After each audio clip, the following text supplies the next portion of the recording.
Fire has always been a symbol of destruction. Since the dawn of time, tyrants have used it to silence voices, erase legacies, and strike fear into the hearts of those who dare to speak truth. Pages have turned to ashes, libraries have been reduced to smoke, and history itself has been rewritten in the heat of flames.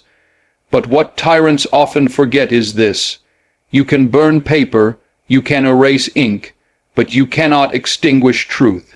Not real truth, because truth is not bound by pages. It is not limited to leather, bound covers, or fragile sheets. It is something far deeper, far stronger. It lives in the hearts of people, in the spirit of the words, and in the divine origin that no fire can touch. A man once took the Qur'an and burned it on live television. He believed he was making a statement. He believed he was attacking something sacred, something holy, something he could destroy. But what he didn't realize was that the Qur'an doesn't just sit on a shelf waiting to be read. It lives in the hearts of millions. It's memorized by children, internalized by scholars, and recited by the old and young alike. Even if every physical copy of the Qur'an were to vanish, its words would still echo from the lips of those who hold it inside. That's not just a book. That's a miracle. Truth doesn't panic when it's attacked. It doesn't flinch. The Qur'an itself says, indeed, it is we who sent down the Qur'an, and indeed we will be its guardian. That's not just a verse. That's a promise, a divine vow that truth will stand, even when every force on earth tries to tear it down. You can burn it today, but it will speak again tomorrow. And sometimes it speaks loudest not through the tongues of its followers, but through the transformation of its enemies. The man who burned the Qur'an felt a fire within him that had nothing to do with the match in his hand. It was the fire of emptiness, of regret, of questions he couldn't silence. Days passed, and the applause he received turned to silence. He couldn't sleep. He couldn't rest. Something had been awakened in him. A curiosity, a pull, a whisper, and in secret he read what he had once tried to destroy.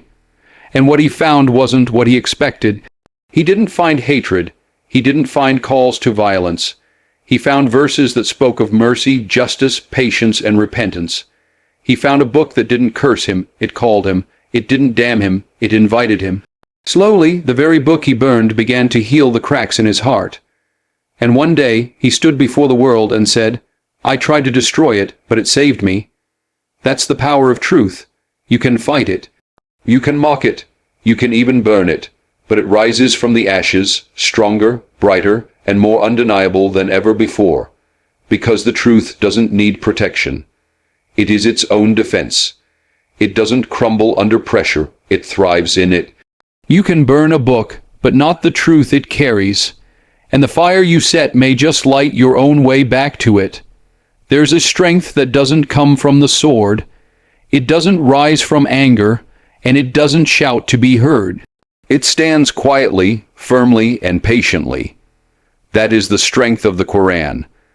It does not need an army to protect it, nor does it rely on angry voices or clenched fists.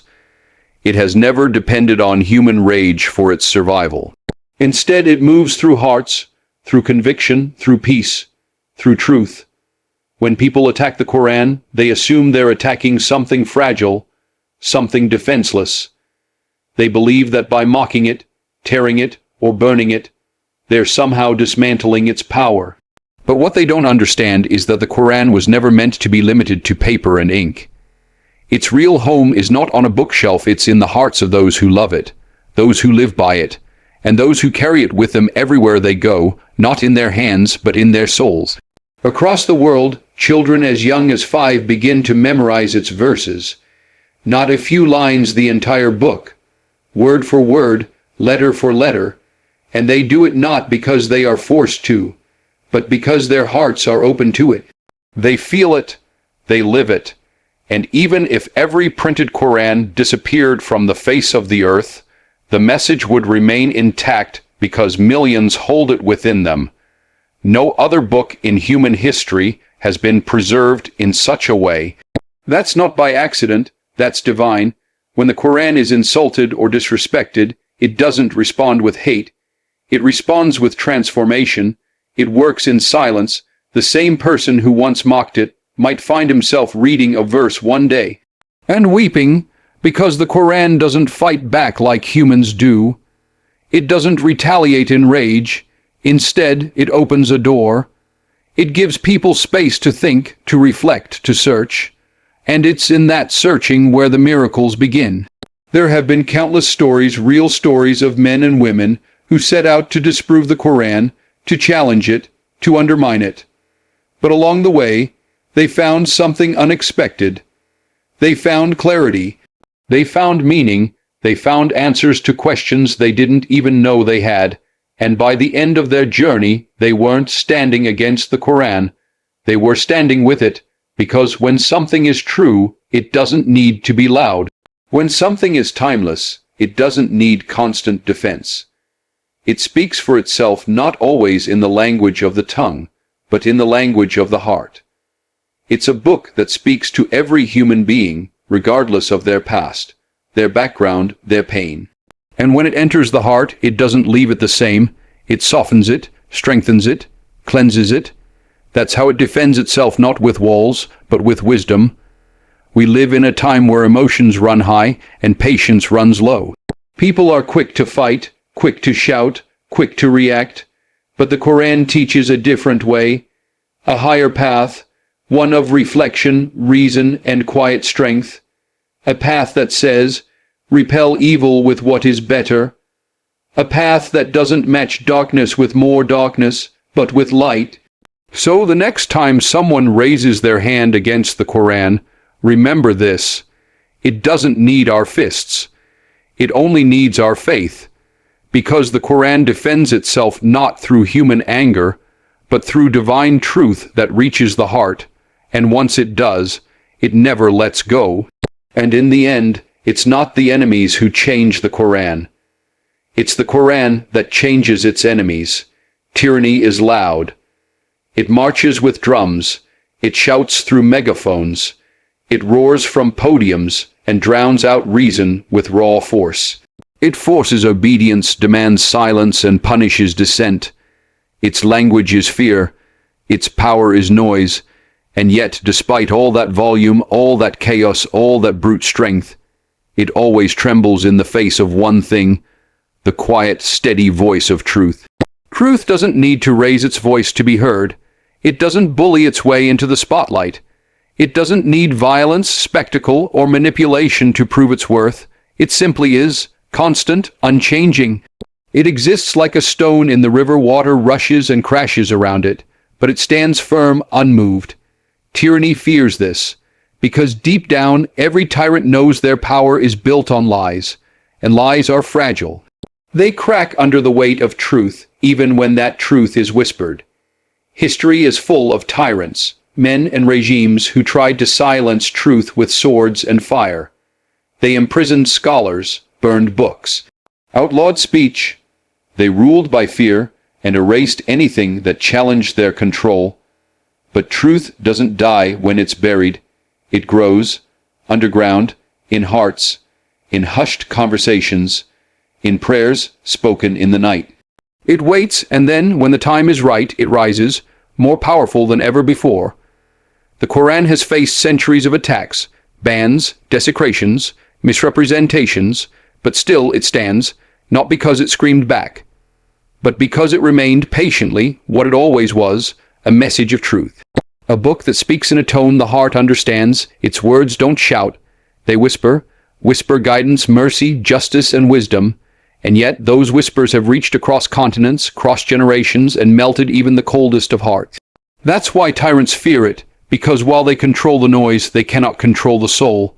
They can burn buildings, ban gatherings, censor voices, but they can't erase conviction.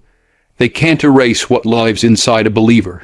They can't stop the Qur'an from entering hearts and planting roots that no force on earth can pull out.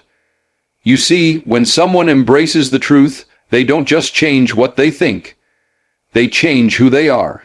And tyrants don't know how to fight that. Truth doesn't need permission to work. It moves in silence, in the way a mother teaches her child a verse at bedtime. in the way a man in prison finds light in a single ayah, in the way someone searching in the dark stumbles upon the Qur'an and sees everything for the first time. Tyranny may rule the airwaves, but truth rules the soul, and the soul is where real victory begins. We've seen it time and again. Regimes fall, leaders are forgotten, statues crumble, but the truth lives on, because while tyranny is always temporary, truth is eternal. It doesn't depend on popularity.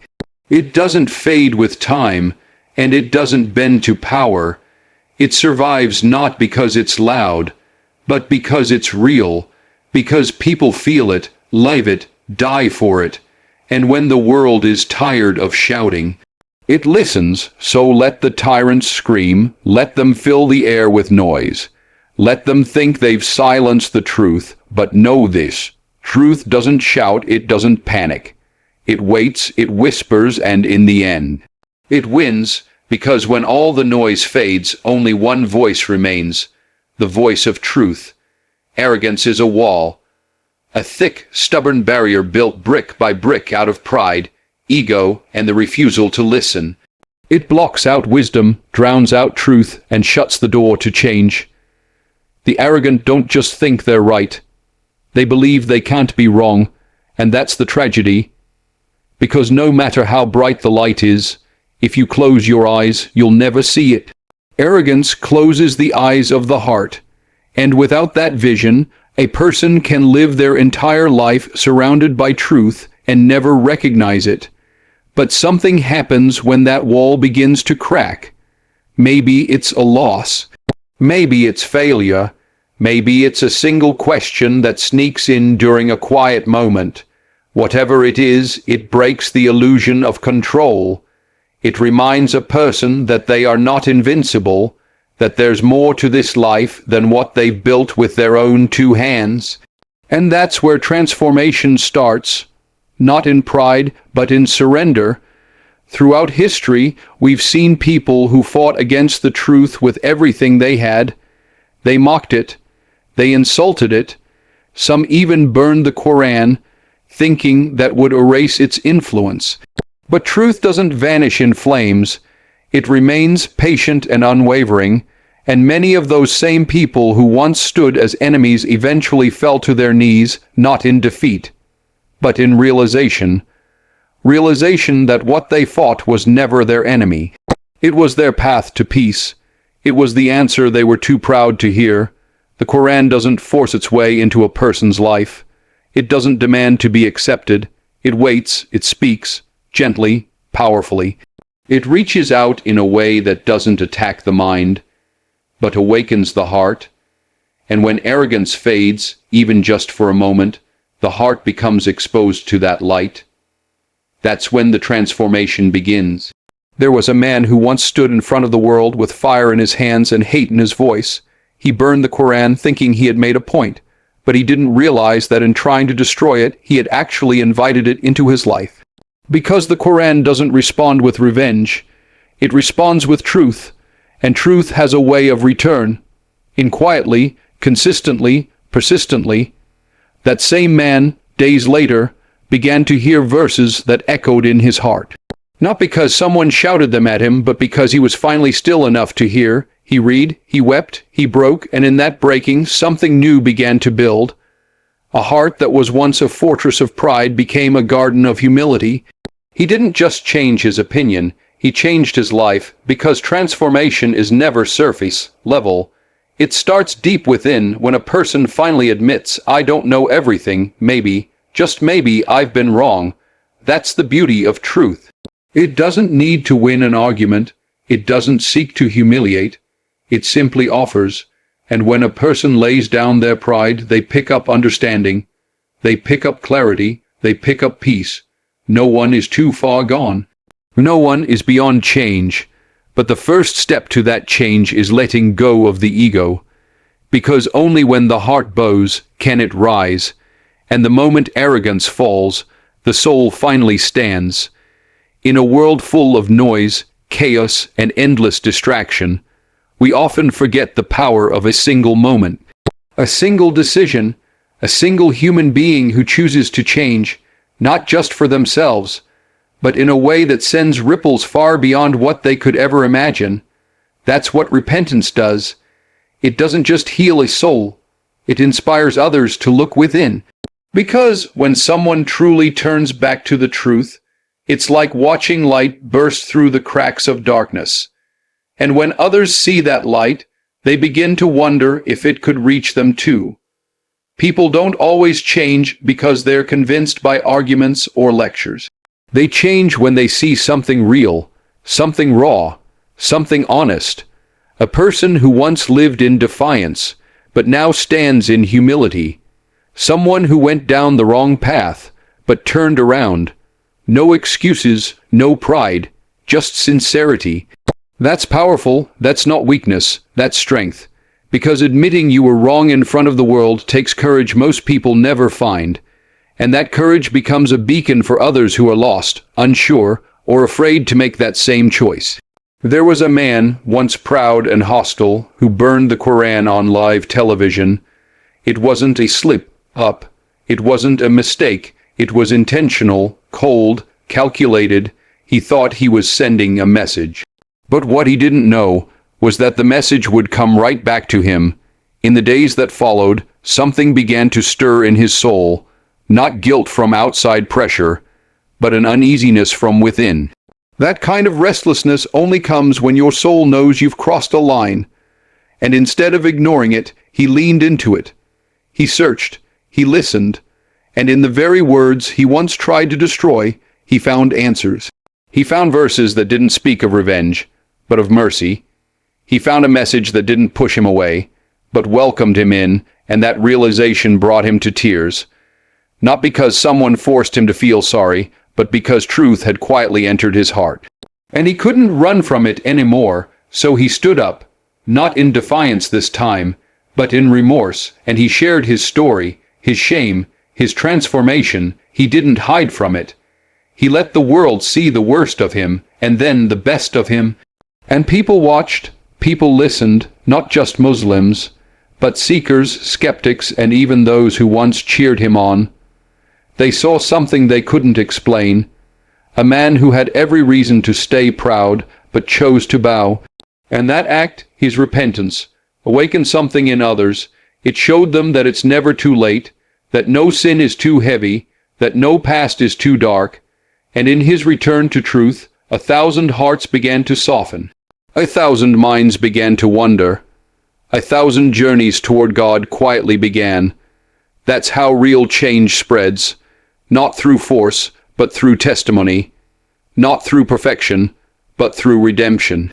When people witness someone rise from their fall, it gives them hope that they can rise too.